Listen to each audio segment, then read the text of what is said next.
It was May 28, 2013, and in Cornwall, England, a 28-year-old photographer named Jacob Cockle was on his way to see a real-life whirlpool.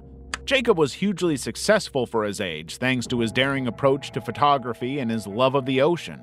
He had captured some of the most incredible, award-winning images in British journalism, all because he was not afraid to risk his life for the shot. That bravery had just won him a 28,000-pound trip to Antarctica. But before he went, he wanted one incredible shot.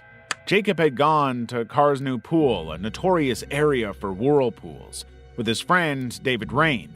David was going to film Jacob as he swam inside the whirlpool, an exceptionally dangerous plan, and one that signs all over the pool strongly warned against due to the strong currents.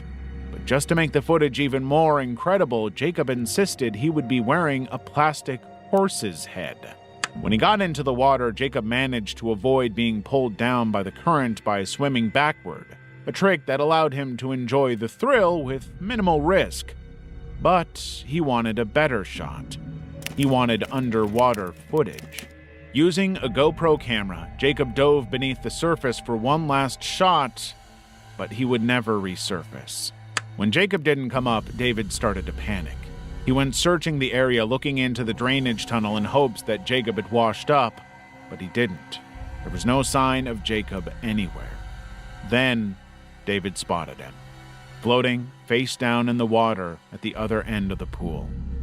Despite immediate efforts to save him, including CPR administered by David and a passerby, Jacob was pronounced dead after being airlifted to the Royal Cornwall Hospital. The coroner's report concluded that Jacob had died from drowning, with trace amounts of ketamine found in his system, though not enough to cause intoxication.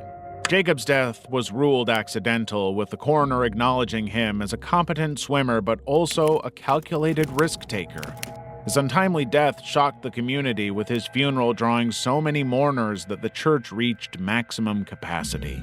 A year after Jacob's death, the drainage system in Hale Harbor was altered, eliminating the formation of the whirlpool that had fascinated and ultimately claimed Jacob's life.